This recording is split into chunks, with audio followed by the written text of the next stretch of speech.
Everybody, my name is Nick. Welcome to another episode of Rich and the Bull. I'm here with my good friend Rich Ehrlich, where we are here to help you think like the rich and sort out the bull so that you can make smart and sound financial decisions. Today, I brought Richard along with me for this ride, talking about a tax that I think almost nobody knows is there. And it's called what, Richard? Well, this tax is called phantom income tax, and you're going to see why. So I'd like to share with you an example. Imagine for a moment, you went to your new financial advisor and you gave them $500,000. Said, hey, Mr. Financial Advisor, I'd like you to manage this money. A year goes by and you do your annual review and you're not too happy to find out that your account is now worth only $450,000. You've lost $50,000. Well, you're not too happy. Come tax time around now, you get a 1099 for $10,000 from the mutual fund company, and you think to yourself, you look at your spouse or say, hey, did you take out $10,000? I didn't take out $10,000. Well, what is this? You go to your accountant, and your accountant, he or she says, well, that's phantom income. You see, here's what happens. The mutual fund companies that you've held inside that portfolio, they've had positions that they've had for many, many years. And in that year, last year, they have made some gains along the way in the tune of this $10,000. But even though you didn't actually benefit it, you lost $50,000, now you have to report that as taxable income. So you might have to pay about $1,500 of real money out of your pocket for something that you never got a gain out of. That's called phantom income. So let me get this straight. I paid this broker, about a point and a quarter? Mm-hmm. I have a 3.8%, now they call it net investment income tax. Mm-hmm. I have a 0.9% Obama tax. Right. So I have all these tax and fees. Mm-hmm. My brokerage actually lost me money. Mm-hmm. And now, throwing salt into the wound, I have to come out of my pocket and take my good hard-earned money and pay you for this phantom income tax that I never even really realized. That's correct. And you're going to have to write a real check or your refund will be $1,500 less. That's why it's so important to have the information before you invest, because maybe had you known this, you might have made a different decision.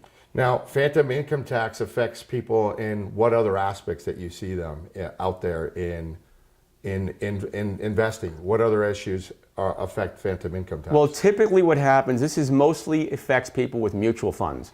And typically what we see is many, many people have portfolios of the mutual funds and they're not even aware of how the taxes work. So I think that's really the key issue.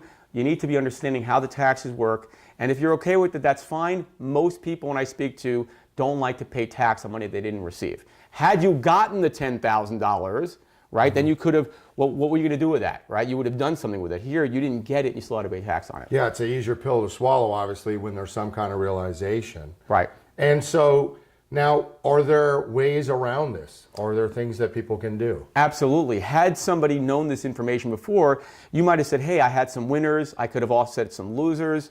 You could have set up something called a variable insurance trust where you could have said, I want to defer all the tax. There's many things that you could have done. However, the idea here is you have to know these things before you make the investment decision. The key always to all of this is planning. Knowing this stuff ahead of time when you guys are going out there and you're making decisions for your financial future. And we talk so much about this on this program because this program is really about you. It's about the things that you can do and helping you to have this education so that, like we say, you can sort out the bull and make good financial decisions.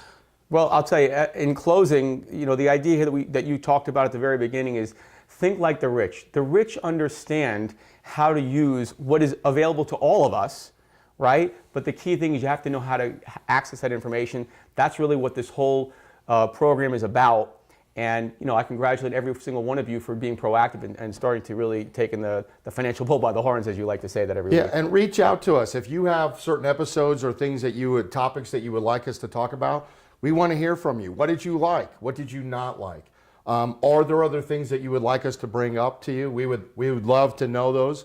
Like us and follow us on Facebook. Subscribe to this new YouTube channel. Share this with your friends and families.